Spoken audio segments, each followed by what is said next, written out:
20 ਨਵੰਬਰ ਸਨ 2019। Gurpreet Singh Punjabi radio USA ਤੇ update Canada ਲੈ ਕੇ ਹਾਜ਼ਰ ਹੈ। ਪੇਸ਼ ਨੇ ਹੁਣ ਤੱਕ ਦੀਆਂ ਖਾਸ ਖਬਰਾਂ। ਸਰਕਾਰ ਨੇ ਵਿਵਾਦਗ੍ਰਸਤ ਟਰਾਂਸ ਮਾਊਂਟੇਨ ਪਾਈਪਲਾਈਨ ਪ੍ਰੋਜੈਕਟ ਤੇ ਹੁਣ ਤੱਕ $320 ਮਿਲੀਅਨ ਖਰਚੇ। ਐਲਬਰਟਾ ਦੀ ਵਿਧਾਨ ਸਭਾ ਵਿੱਚੋਂ ਸਾਬਕਾ ਮੁੱਖ ਮੰਤਰੀ ਰੇਚਲ ਨੋਟਲੀ ਨੂੰ ਕੱਢਿਆ ਗਿਆ। ਪ੍ਰਧਾਨ ਮੰਤਰੀ ਜਸਟਿਨ ਟਰੂਡੋ ਵੱਲੋਂ ਆਪਣੇ ਮੰਤਰੀ ਮੰਡਲ ਦਾ ਗਠਨ ਅੱਜ। ਹੁਣ ਖਬਰਾਂ ਦਾ ਵਿਸਥਾਰ। ਸਰਕਾਰ ਨੇ ਟਰਾਂਸ ਮਾਊਂਟੇਨ ਪਾਈਪਲਾਈਨ ਉੱਪਰ $320 ਖਰਚ ਕੀਤੇ ਨੇ। Institute energy economics and financial analysis ਵੱਲੋਂ ਜਾਰੀ ਕੀਤੀ ਗਈ ਰਿਪੋਰਟ ਮੁਤਾਬਕ ਸਾਲ 2019 ਦੌਰਾਨ ਫੈਡਰਲ ਸਰਕਾਰ ਤੋਂ ਇਲਾਵਾ ਐਲਬਰਟਾ ਸਰਕਾਰ ਵੀ ਇਸ ਪ੍ਰੋਜੈਕਟ ਤੇ $320 ਮਿਲੀਅਨ ਖਰਚ ਕਰ ਚੁੱਕੀਆਂ ਨੇ ਅਤੇ ਇਹ ਕਾਫੀ ਵੱਡੀ ਰਕਮ ਹੈ। ਇਸ ਸੰਸਥਾ ਦਾ ਕਹਿਣਾ ਹੈ ਕਿ ਕਿਸੇ ਵੀ ਪ੍ਰਾਈਵੇਟ ਇਦਾਰੇ ਉੱਪਰ ਖਰਚੀ ਜਾਣ ਵਾਲੀ ਇਹ ਸਭ ਤੋਂ ਵੱਡੀ ਰਕਮ ਹੈ ਅਤੇ ਇਹ ਪੂਰਾ ਮੁੱਦਾ ਜਨਤਾ ਦਾ ਧਿਆਨ ਮੰਗਦਾ ਹੈ। ਤਾਂ ਸਰਕਾਰ ਜ਼ਿੰਮੇਵਾਰੀ ਬਣਦੀ ਸੀ ਕਿ ਇਸ ਮਾਮਲੇ ਵਿੱਚ ਪਾਰਦਰਸ਼ਤਾ ਨਾਲ ਕੰਮ ਲੈਂਦੀ ਅਤੇ ਜਨਤਾ ਦੇ ਸਾਹਮਣੇ ਸਾਰੇ ਵੇਰਵੇ ਰੱਖੇ ਜਾਂਦੇ ਅਤੇ ਇਹ ਮਾਮਲਾ ਪੂਰੀ ਤਰ੍ਹਾਂ ਬਹਿਸ ਮੰਗਦਾ ਹੈ ਤਾਂ ਜੋ ਲੋਕਾਂ ਸਾਹਮਣੇ ਪੂਰੇ ਤੱਥ ਰੱਖੇ ਜਾ ਸਕਣ। ਚੇਤੇ ਰਹੇ ਟਰਾਂਸਪੋਰਟ ਪਾਈਪਲਾਈਨ ਦਾ ਵਾਤਾਵਰਨ ਪ੍ਰੇਮੀਆਂ ਅਤੇ ਮੂਲ ਵਾਸੋਂ ਲੰਬੇ ਸਮੇਂ ਤੋਂ ਵਿਰੋਧ ਕੀਤਾ ਹੈ। ਉਹਨਾਂ ਦਾ ਕਹਿਣਾ ਹੈ ਕਿ ਇਸ ਪ੍ਰੋਜੈਕਟ ਦਾ ਉਹਨਾਂ ਦੇ ਜੀਵਨ ਅਤੇ ਵਾਤਾਵਰਨ 'ਤੇ ਭੈੜਾ ਅਸਰ ਪਵੇਗਾ। ਚੇਤੇ ਰਹੇ BC ਦੀ ਸਰਕਾਰ ਇਸ ਪ੍ਰਸਤਾਵ ਦੇ ਪਹਿਲਾਂ ਹੀ ਖਿਲਾਫ ਹੈ, ਜਦੋਂ ਕਿ ਐਲਬਰਟਾ ਸਰਕਾਰ ਇਸ ਦੇ ਹੱਕ ਵਿੱਚ ਰਹੀ ਹੈ ਅਤੇ ਫੈਡਰਲ ਸਰਕਾਰ ਵੀ ਇਸ ਦੀ ਮਦਦ ਕਰਦੀ ਆ ਰਹੀ ਹੈ। ਲਿਹਾਜ਼ਾ ਇੱਕ ਪ੍ਰਾਈਵੇਟ ਪ੍ਰੋਜੈਕਟ ਨੂੰ ਜਿਸ ਤਰੀਕੇ ਨਾਲ ਗੱਫੇ ਵੰਡੇ ਗਏ ਨੇ, ਇਹ ਆਪਣੇ ਆਪ ਵਿੱਚ ਇੱਕ ਵੱਡਾ ਮੁੱਦਾ ਹੈ। ਐਲਬਰਟਾ ਦੀ ਸਾਬਕਾ ਮੁੱਖ ਮੰਤਰੀ ਰੇਚਲ ਨੋਟਲੀ ਨੂੰ ਵਿਧਾਨ ਸਭਾ ਵਿੱਚੋਂ ਕੱਢ ਦਿੱਤਾ ਗਿਆ। ਰੇਚਲ ਨੋਟਲੀ ਇਸ ਸਮੇਂ ਵਿਰੋਧੀ ਧਿਰ NDP ਦੀ ਆਗੂ ਹੈ। ਉਸਨੇ ਇਲੈਕਸ਼ਨ ਕਮਿਸ਼ਨਰ ਨੂੰ ਹਟਾਏ ਜਾਣ ਦੇ ਮੁੱਦੇ ਮੁੱਖ ਮੰਤਰੀ ਉਹਨਾਂ ਸੱਤਾਧਾਰੀ ਪਾਰਟੀ UC ਪੂਰੀ ਤਰ੍ਹਾਂ ਘੇਰ ਲਿਆ ਸੀ।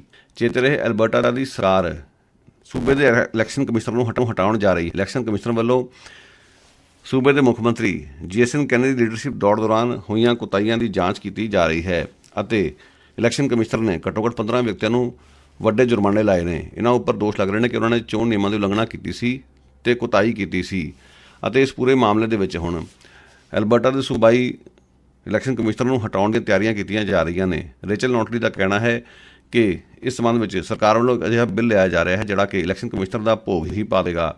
ਉਸਨੇ ਸਿਰ 'ਤੇ ਐਲਬਰਟਾ ਵਿੱਚ ਵਿਧਾਨ ਸਭਾ ਦੇ ਸੱਤਾਧਾਰੀ UCP ਪਾਰਟੀ ਦੇ ਆਗੂ 'ਤੇ ਝੂਠ ਬੋਲਣ ਦਾ ਲਾ ਦਿੱਤਾ, ਜਿਸ ਤੋਂ ਪਿੱਛੋਂ ਉਹਨਾਂ ਨੂੰ ਅਸੈਂਬਲੀ ਵਿੱਚੋਂ ਬਾਹਰ ਕੱਢ ਦਿੱਤਾ ਗਿਆ। ਪ੍ਰਧਾਨ ਮੰਤਰੀ ਜਸਟਿਨ ਟਰੂਡੋ ਅੱਜ ਆਪਣੇ ਨਵੇਂ ਮੰਤਰੀ ਮੰਡਲ ਦਾ ਗਠਨ ਕਰਨ ਜਾ ਰਹੇ ਨੇ। ਪਿਛਲੀ ਵਾਰ ਉਹਨਾਂ ਦੇ ਮੰਤਰੀ ਮੰਡਲ ਵਿੱਚ ਪਹਿਲੀ ਵਾਰ 31 ਮੰਤਰੀ ਲਏ ਗਏ ਸਨ, ਮਗਰੋਂ ਇਹਨਾਂ ਦੀ ਗਿਣਤੀ ਵੱਧ ਕੇ 35 ਹੋ ਗਈ ਸੀ। ਪਿਛਲੀਆਂ ਫੈਡਰਲ ਚੋਣਾਂ ਦੇ ਵਿੱਚ ਲਗਭਗ ਸਾਰੇ ਹੀ ਮੰਤਰੀ ਜਿੱਤ ਗਏ ਸਨ ਅਤੇ ਮੁੜ ਤੋਂ ਚੁਣ ਲਏ ਗਏ ਸਨ।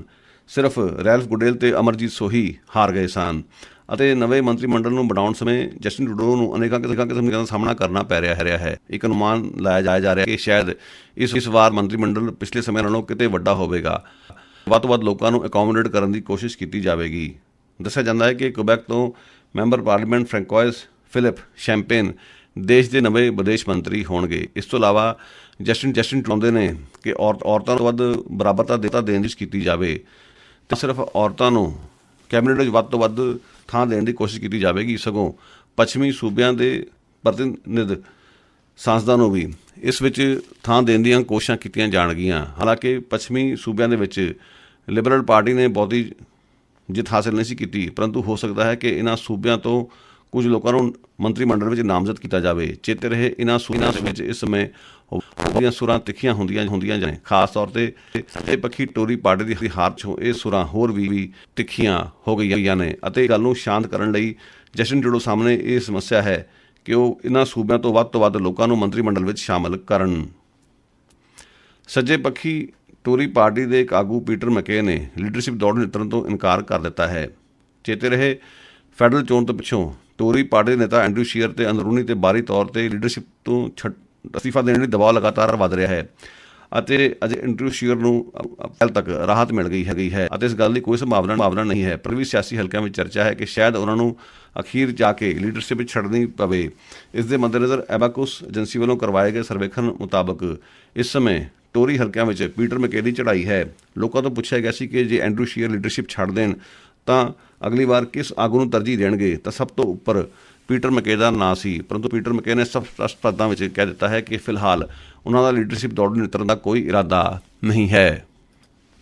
ਟੋਰਾਂਟੋ ਵਿੱਚ ਸਿਆਹ ਨਸਲ ਦੇ ਲੋਕਾਂ ਨੂੰ ਸਮਰਪਿਤ ਇੱਕ ਪਲੈਕ ਜੜ ਦਿੱਤਾ ਗਿਆ ਹੈ।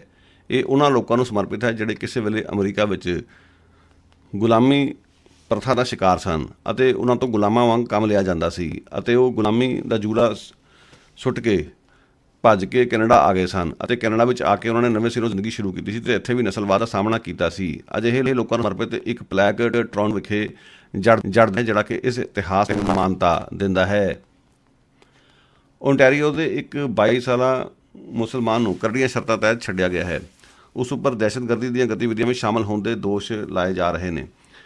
ਇਕਾਰ ਮਾਓ 22 ਸਾਲਾ ਨੌਜਵਾਨ ਹੈ। ਉਹ ਪਿੱਛੇ ਜੇ ਤੁਰਕੀ ਵਿੱਚ ਆਪਣੀ ਪਤਨੀ ਨਾਲ ਗਿਆ ਹੋਇਆ ਸੀ, ਜਿੱਥੋਂ ਤੁਰਕੀ ਦੀ ਸਰਕਾਰ ਨੇ ਉਹਨਾਂ ਦੋਨਾਂ ਨੂੰ ਫੜ ਲਿਆ ਸੀ ਅਤੇ ਉਹਨਾਂ ਉੱਪਰ ਦਹਿਸ਼ਤਗਰਦੀ ਦੀਆਂ ਗਤੀਵਿਧੀਆਂ ਵਿੱਚ ਸ਼ਾਮਲ ਹੋਣ ਦੇ ਦੋਸ਼ ਲਾ ਕੇ ਉਹਨਾਂ ਨੂੰ ਡੱਕ ਦਿੱਤਾ ਗਿਆ ਸੀ, ਪਰੰਤੂ ਉਹਨਾਂ ਨੂੰ ਬਿਨਾਂ ਕਿਸੇ ਫੌਜਦਾਰੀ ਕਾਰਵਾਈ ਦੇ ਹੀ ਛੱਡ ਦਿੱਤਾ ਗਿਆ ਸੀ, ਜਿਸ ਤੋਂ ਪਿੱਛੋਂ ਉਹ ਵਾਪਸ ਓਨਟਾਰੀਓ ਆ ਗਏ ਸਨ। ਬਾਵਜੂਦ ਇਸ ਦੇ ਓਨਟਾਰੀਓ ਦੀ ਸਰਕਾਰ ਨੇ ਇਕਾਰ ਮਾਓ ਨੂੰ ਆਪਣੀਆਂ ਸ਼ਰਤਾਂ ਤਹਿਤ ਘਰ ਵਿੱਚ ਰਹਿਣ ਲਿੱਤਾ ਹੈ। ਉਸ ਉੱਪਰ ਕਰਫਿਊ ਗਿਆ ਹੈ ਅਤੇ ਅਨੇਕਾਂ ਕਿਸਮ ਦੀਆਂ ਹੋਰ ਸ਼ਰਤਾਂ ਲਾਈਆਂ ਗਈਆਂ ਨੇ, ਜਿਸ ਦੇ ਤਹਿਤ ਉਸ ਨੂੰ ਪਾਸਪੋਰਟ ਵੀ ਜਮ੍ਹਾਂ ਕਰਾਉਣਾ ਪੈ ਗਿਆ ਹੈ ਅਤੇ ਇਸ ਸਮੇਂ ਪੂਰੀ ਤਰ੍ਹਾਂ ਨਾਲ ਨਿਗਰਾਨੀ ਹੇਠਾਂ ਹੈ। BC ਵਿੱਚ ਬੈਲਜੀਅਮ ਤੋਂ ਆਈ ਇੱਕ ਲੜਕੀ ਦੀ ਜਾਨ ਲੈਣ ਵਾਲੇ ਵਿਅਕਤੀ ਨੂੰ ਉਮਰ ਕੈਦ ਦੀ ਸਜ਼ਾ ਸੁਣਾ ਦਿੱਤੀ ਗਈ ਹੈ। ਐਮਿਲੀ ਇਸ ਦੀ 2018 ਵਿੱਚ ਬੇਰਹਿਮੀ ਨਾਲ ਹੱਤਿਆ ਕਰ ਗਈ ਸੀ। ਪਹਿਲਾਂ ਉਸ ਉੱਪਰ ਕਾਮੁਕ ਹਮਲਾ ਹੋਇਆ, ਇਸ ਤੋਂ ਪਿੱਛੋਂ ਉਸ ਨੂੰ ਕਤਲ ਕਰ ਦਿੱਤਾ ਗਿਆ ਸੀ। ਐਮਿਲੀ ਸੈਕਾਲਿਸ ਬੈਲਜੀਅਮ ਤੋਂ ਆਈ ਹੋਈ ਸੀ ਅਤੇ ਉਸਨੇ ਪੈਂਟਿਕਟਨ ਤੋਂ ਵੈਨਕੂਵਰ ਜਾਣ ਦੇ ਲਈ ਸ਼ੌਨ ਮੈਕੈਂਜੀ ਨਾਂ ਦੇ ਵਿਅਕਤੀ ਤੋਂ ਰਾਈਡ ਲਈ ਸੀ ਅਤੇ ਰਾਈਡ ਦੌਰਾਨ ਉਸ ਦੇ ਨਾਲ ਸਾਰਾ ਕੁਝ ਵਾਪਰਿਆ ਸੀ। ਇਸ ਮਾਮਲੇ ਵਿੱਚ ਸ਼ੌਨ ਮੈਕੈਂਜੀ ਨਾਂ ਦੇ ਇਸ ਵਿਅਕਤੀ ਨੂੰ ਗ੍ਰਿਫਤਾਰ ਕੀਤਾ ਗਿਆ ਸੀ ਅਤੇ ਉਸ ਦੇ ਖਿਲਾਫ ਸੈਕੰਡਰੀ ਕਤਲ ਦਾ ਮਾਮਲਾ ਦਰਜ ਕੀਤਾ ਗਿਆ ਸੀ। ਉਸਨੇ ਹੁਣ ਆਪਣਾ ਗੁਨਾਹ ਸਵੀਕਾਰ ਕਰ ਲਿਆ ਸੀ, ਜਿਸ ਤੋਂ ਪਿੱਛੋਂ ਉਸ ਨੂੰ ਉਮਰ ਕੈਦ ਦੀ ਸਜ਼ਾ ਸੁਣਾ ਦਿੱਤੀ ਗਈ ਹੈ ਅਤੇ 23 ਸਾਲਾਂ ਤੱਕ ਉਸ ਨੂੰ ਕੋਈ ਪੈਰੋਲ ਨਹੀਂ ਮਿਲੇਗੀ।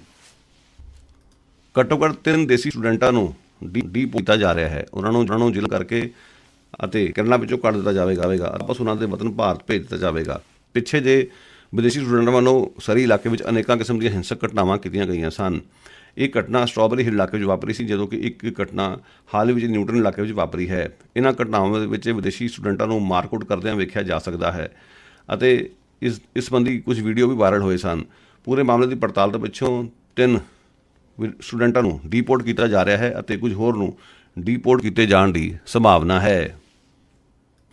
BC ਨਾਲ ਜੁੜੇ ਫੌਜ ਦੇ ਇੱਕ ਸਾਬਕਾ ਅਧਿਕਾਰੀ ਸਜ਼ਾ ਸੁਣਾਈ ਜਾਏਗੀ। ਉਸਨੇ ਬੱਚਿਆਂ ਦੀਆਂ ਅਸ਼ਲੀਲ ਤਸਵੀਰਾਂ ਦੇ ਰੱਖਣ ਨੂੰ ਦੋਸ਼ ਨੂੰ ਸਵੀਕਾਰ ਕਰ ਲਿਆ ਹੈ। ਉਸ ਨੂੰ 2018 ਵਿੱਚ ਕਾਬੂ ਕੀਤਾ ਗਿਆ ਸੀ ਅਤੇ ਜਿਸ ਤੋਂ ਪਿੱਛੇ ਉਸ ਨੂੰ ਆਪਣੀ ਨੌਕਰੀ ਛੱਡਣੀ ਪਈ ਸੀ। ਸ਼ੌਨ ਡੇਵਿਡ ਪਾਰਕਰ ਕਿਲੋਨਾ ਇਲਾਕੇ ਵਿੱਚ ਇੱਕ ਫੌਜੀ ਪਲਟਨ ਦੀ ਅਗਵਾਈ ਕਰਦਾ ਸੀ। ਉਸ ਉੱਪਰ ਬੱਚਿਆਂ ਦੀਆਂ ਅਸ਼ਲੀਲ ਤਸਵੀਰਾਂ ਰੱਖਣ ਦੇ ਦੋਸ਼ ਲੱਗੇ ਸਨ।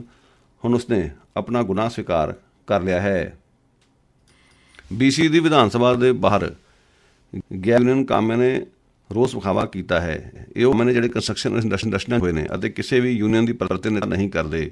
ਉਹਨਾਂ ਦਾ ਕਹਿਣਾ ਹੈ ਕਿ ਸਰਕਾਰ ਵੱਲੋਂ ਉਹਨਾਂ ਕੰਪਨੀਆਂ ਨੂੰ ਹੀ ਠੇਕੇ ਦਿੱਤੇ ਜਾ ਰਹੇ ਨੇ ਜਿਨ੍ਹਾਂ ਦੇ ਮੁਲਾਜ਼ਮ ਕਿਸੇ ਨਾ ਕਿਸੇ ਯੂਨੀਅਨ ਨਾਲ ਬੱਝੇ ਹੋਏ ਨੇ ਅਤੇ ਇਹਨਾਂ ਯੂਨੀਅਨ ਜਥੇਬੰਦੀਆਂ ਦੇ ਤਾਰ ਸੱਤਾਧਾਰੀ NDP ਨਾਲ ਜੁੜੇ ਹੋਏ ਨੇ, ਜਿਸ ਕਾਰਨ ਉਹਨਾਂ ਨਾਲ ਮਤਰੇਈ ਮਾਂ ਵਾਲਾ ਸਲੂਕ ਕੀਤਾ ਜਾ ਰਿਹਾ ਹੈ ਅਤੇ ਉਹਨਾਂ ਦੇ ਇਦਾਰਿਆਂ ਨੂੰ ਸਰਕਾਰੀ ਕੰਮਾਂ ਨਾਲ ਜੁੜੇ ਪ੍ਰੋਜੈਕਟ ਨਹੀਂ ਸੌਂਪੇ ਜਾ ਰਹੇ, ਜਿਸ ਕਾਰਨ ਉਹਨਾਂ ਨੇ ਵਿਧਾਨ ਸਭਾ ਦੇ ਬਾਹਰ ਰੋਸ ਵਿਖਾਵਾ ਕੀਤਾ ਅਤੇ ਇਸ ਰੋਸ ਵਿਖਾਵੇ ਦੇ ਵਿੱਚ ਵਿਰੋਧੀ ਧਿਰ ਲਿਬਰਲ ਪਾਰਟੀ ਦੇ ਨੇਤਾ ਐਂਡਰੂ ਵਿਲਕਿੰਸਨ ਵੀ ਸ਼ਾਮਲ ਹੋਏ। ਉਹਨਾਂ ਨੇ ਵੀ ਸਰਕਾਰ ਤੇ ਇਸ ਗੱਲ ਦਾ ਦੋਸ਼ ਲਾਇਆ ਸਰਕਾਰ ਵੱਲੋਂ ਇਸ ਪੂਰੇ ਮਾਮਲੇ 'ਚ ਪੱਖਪਾਤ ਕੀਤਾ ਹੈ। ਸਕਾਈ ਟ੍ਰੇਨ ਦੇ ਮੁਲਾਜ਼ਮਾਂ ਵੱਲੋਂ ਹੜਤਾਲ ਕੀਤੇ ਜਾਵਨਾ ਬਣੀ ਹੋਈ ਹੈ। ਉਹਨਾਂ ਨੇ ਇਸ ਸੰਬੰਧ ਵਿੱਚ ਵੋਟਾਂ ਵੀ ਪਾ ਦਿੱਤੀਆਂ ਨੇ ਅਤੇ ਫੈਸਲੇ ਦੀ ਉਡੀਕ ਕੀਤੀ ਜਾ ਰਹੀ ਹੈ। ਸਕਾਈ ਟ੍ਰੇਨਾਂ ਤੇ ਟ੍ਰਾਂਜ਼ਿਟ ਦੇ ਮੁਲਾਜ਼ਮਾਂ ਦਾ ਕਹਿਣਾ ਹੈ ਕਿ ਉਹ ਆਪਣੇ ਆਪ ਨੂੰ ਕੰਮਾਂ 'ਤੇ ਅਣਸੁਰੱਖਿਅਤ ਮਹਿਸੂਸ ਕਰਦੇ ਨੇ ਅਤੇ ਉਹਨਾਂ ਦੇ ਲਈ ਕੋਈ ਬਹੁਤੇ ਇੰਤਜ਼ਾਮ ਨਹੀਂ ਕੀਤੇ ਜਾ ਰਹੇ, ਜਿਸ ਕਾਰਨ ਉਹਨਾਂ ਵਿੱਚ ਭਾਰੀ ਗੁੱਸਾ ਹੈ ਅਤੇ ਮਿਹਨਤਾਰਾਂ ਨੂੰ ਲੈ ਕੇ ਵੀ ਉਹਨਾਂ ਦੇ ਮਨ ਵਿੱਚ ਰੋਸ ਹੈ, ਜਿਸ ਕਾਰਨ ਉਹਨਾਂ ਨੇ ਹੜਤਾਲ ਕਰਨ ਦੀ ਤਿਆਰੀ ਕੀਤੀ ਹੋਈ ਹੈ। ਇਸ ਸੰਬੰਧ ਵਿੱਚ ਵੋਟਾਂ ਪਾਈਆਂ ਗਈਆਂ ਸਨ। ਹੁਣ ਕੀ ਮੁੱਖ ਤੌਰ 'ਤੇ ਫੈਸਲਾ ਹੜਤਾਲ ਦੇ ਹੱਕ ਵਿੱਚ ਹੋਇਆ ਜਾਂ ਨਹੀਂ, ਇਸ ਦੇ ਬਾਰੇ ਪਤਾ ਲੱਗੇਗਾ। BC ਦੇ ਸਰਕਾਰ ਵੱਲੋਂ ਭਵਿੱਖ ਨਸਲਵਾਦ ਕਰਨ ਵਾਲਿਆਂ ਨੂੰ ਵੱਡੇ ਜੁਰਮਾਨੇ ਲਾਏ ਜਾ ਸਕਦੇ ਨੇ। ਇਸ ਸੰਬੰਧ ਵਿੱਚ ਬਾਕਾਇਦਾ ਅੱਜ ਕੋਈ ਐਲਾਨ ਹੋਣ ਜਾ ਰਿਹਾ ਹੈ। ਡੈਲਟਾ ਇਲਾਕੇ ਤੋਂ ਸੱਤਾਧਾਰੀ NDP ਦੇ MLA ਰਵੀ ਕਾਲੋ ਨੇ ਇਸ ਸੰਬੰਧ ਵਿੱਚ ਜਨਤਕ ਸੁਰੱਖਿਆ ਮੰਤਰੀ ਨੂੰ ਪੱਤਰ ਲਿਖ ਕੇ ਮੰਗ ਕੀਤੀ ਹੈ ਕਿ ਜਿਹੜੇ ਵੀ ਲੋਕ ਨਸਲਵਾਦ ਫੈਲਾਉਣ ਉਹਨਾਂ 'ਤੇ ਜੁਰਮਾਨੇ ਲਾਏ ਜਾਣ ਤਾਂ ਜੋ ਉਹਨਾਂ ਨੂੰ ਸਬਕ ਮਿਲ ਸਕੇ ਅਤੇ ਆਉਂਦੇ ਸਮੇਂ ਦੇ ਵਿੱਚ ਨਸਲਵਾਦ 'ਤੇ ਰੋਕਥਾਮ ਪਾਈ ਜਾ ਸਕੇ ਅਤੇ ਰੋਕਥਾਮ ਦੇ ਲਈ ਅਜਿਹੀ ਕਾਰਵਾਈ ਦੀ ਭਾਰੀ ਲੋੜ ਹੈ। ਉਹਨਾਂ ਦਾ ਕਹਿਣਾ ਕਿ ਜਿਸ ਤਰੀਕੇ ਨਾਲ ਨਸਲਵਾਦ ਸਿਰ ਚੜ੍ਹ ਕੇ ਬੋਲ ਰਿਹਾ ਹੈ, ਇਹ ਚਿੰਤਾ ਦਾ ਵਿਸ਼ਾ ਹੈ ਅਤੇ ਸਰਕਾਰ ਨੂੰ ਇਸ ਵਿੱਚ ਦਖਲ ਦੇਣਾ ਚਾਹੀਦਾ ਹੈ। ਰਵੀ ਕਾਲੋ ਨੇ ਹਾਲ ਹੀ ਦੇ ਵਿੱਚ BC ਦੇ ਵੱਖ-ਵੱਖ ਇਲਾਕਿਆਂ ਦਾ ਦੌਰਾ ਕੀਤਾ ਸੀ ਅਤੇ ਨਸਲਵਾਦ ਦੀ ਵੱਧ ਰਹੀ ਸਮੱਸਿਆ ਬਾਰੇ ਹੋਰ ਜਾਣਨ ਦੀ ਕੋਸ਼ਿਸ਼ ਕੀਤੀ ਸੀ, ਜਿਸ ਦੇ ਮੱਦੇਨਜ਼ਰ ਉਹਨਾਂ ਨੇ ਸਰਕਾਰ ਕੋਲ ਆਪਣੀ ਰਿਪੋਰਟ ਵੀ ਪੇਸ਼ ਕੀਤੀ ਸੀ। ਪੱਤਰ ਲਿਖ ਕੇ ਮੰਗ ਕੀਤੀ ਹੈ ਕਿ ਕੋਈ ਇਹੋ ਜਿਹਾ ਵਿਧਾਨ ਲਿਆਇਆ ਜਾਵੇ ਜਿਸ ਤਹਿਤ ਨਸਲਵਾਦ ਫੈਲਾਉਣ ਵਾਲਿਆਂ ਨੂੰ ਵੱਡੇ ਜੁਰਮਾਨੇ ਲਾਏ ਜਾਣ। ਅੱਜ ਉਮੀਦ ਕੀਤੀ ਜਾ ਰਹੀ ਕਿ ਇਸ ਸੰਬੰਧ ਵਿੱਚ BC ਦੀ NDP ਸਰਕਾਰ ਵੱਲੋਂ ਕੋਈ ਬਹੁਤ ਵੱਡਾ ਫੈਸਲਾ ਲਿਆ ਜਾ ਰਿਹਾ ਹੈ। ਇਹ ਸਨ ਹੁਣ ਤੱਕ ਦੀਆਂ ਅਪਡੇਟਸ। ਗੁਰਪ੍ਰੀਤ ਨੂੰ ਦਿਓ ਇਜਾਜ਼ਤ। ਧੰਨਵਾਦ। Have a nice day.